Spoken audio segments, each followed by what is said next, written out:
For today's video ay pinabili ako ni Lola ng paso para dun sa halaman na bigay ng kanyang kapatid. Pero bago ako bumili ng paso ay pupunta muna ako sa Russian store para ibili si Lola ng kanyang paborito na pastrama o ham. Aring ang puno na lagi ko nadadaanan, ito ko lamang nalaman na yari pala puno ng lemon. Madaming ang bunga at minsan nga may nakikita ako na dumadaan na nangunguha. Kung may panungkit nga lamang ay talaga namang makikisungkit din ako ng lemon dahil lagi din naman kailangan namin sa bahay. Andito na nga ako sa may Russian store at dito lamang ako nakakabili ng mga fresh na karne. Dito sa Israel ang mga tao ay hindi lahat ay kumakain ng karneng baboy. Dahil sa kanilang relihiyon na karamihan ay Jewish ang mga tao dito sa Israel. Kaya naman pili lamang ang mga tindahan dito na may tindang karneng baboy. Buti na nga lamang sina Lola hindi religious kaya naman pwede ako magluto at kumain ng karneng baboy at pati si Lola ay kumakain din. Bumili nga ako dyan ng chicken breast na nasa 600 pesos ang kilo sa pera natin sa Pinas. Ang pinakamura nga dyan parte ng manok ay yung buto-buto pwedeng ilagay sa sopas na nagkakahalaga ng mahigit na 100 pesos lamang sa pera natin sa Pinas. Pagkabili ko ng chicken breast ay kumuha naman ako ng breadcrumbs na nagkakahalaga ng 160 pesos sa pera natin. Bumili nga ako niyan dahil gagawa ko ng schnitzel para sa akin pananghalian. Mayroon din pala sila ditong tinda na karne ng pabo. Mayroon din karneng baka na iba't ibang presyo depende sa klase ng karne. Mayroong nasa 2,000, 1,000, 700, 500 ang kilo depende sa klase. Ito naman yung mga karneng baboy nasa 1,000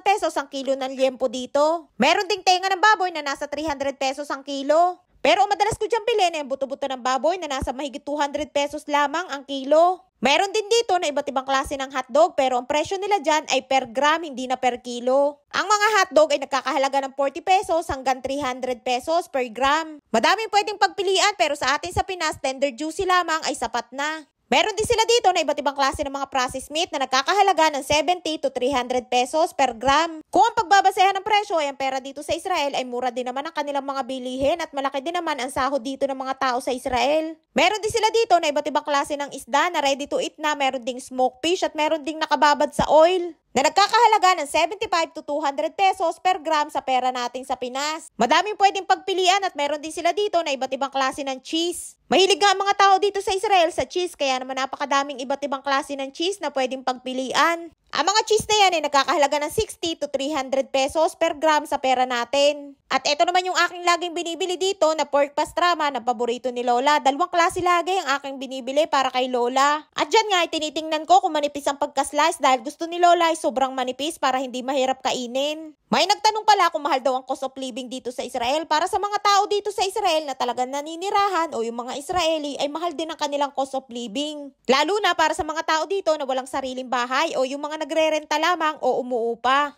Na nagkakahalaga ng 72,000 to 120,000 pesos sa pera natin sa Pinas ang kanilang upa at meron pa na mas mataas dyan. Pero kung sa tulad namin ng mga caregivers ay hindi naman ganun kamahal ang mga gastusin para sa amin. At sa renta naman sa bahay o sa plot na tinatawag dito ay syempre hati-hati ang mga Pinoy na nagkakahalaga ng 5,000 to 6,000 pesos sa pera natin sa Pinas per month ang bayad. At ang pagkain naman namin mga caregivers ay sa employer na at kadalasan ang day off dito sa Israel ay isang beses lamang sa isang linggo. At nang pabalik na nga ako ay nadaanan ko ulit na rin puno ng lemon. At may nakita nga ako na medyo mababa kaya naman hinablot ko na. Ayan nga, nakakuha ako ng 2 peraso ng lemon, abay di nakalibre. Kaya naman isinilid ko na agad sa aking trolley bag o agala ang tawag dito. At pagkatapos nga dyan ay dumiretso na ako din at bibili ako ng pinabibili ni Lola na paso para sa kanyang halaman. Gusto kasi ni Lola na ilipat ko yung halaman na bigay ng kanyang kapatid sa medyo malaking paso. Para daw hindi masikip at mas tumagal daw ang buhay ng halaman. Dini nga ako pumunta dahil tuwing Huwebes at Biyernes ay meron din na iba't ibang klase ng mga paninda. At meron nga din na nakapwesto na nagtitinda ng mga halaman at paso.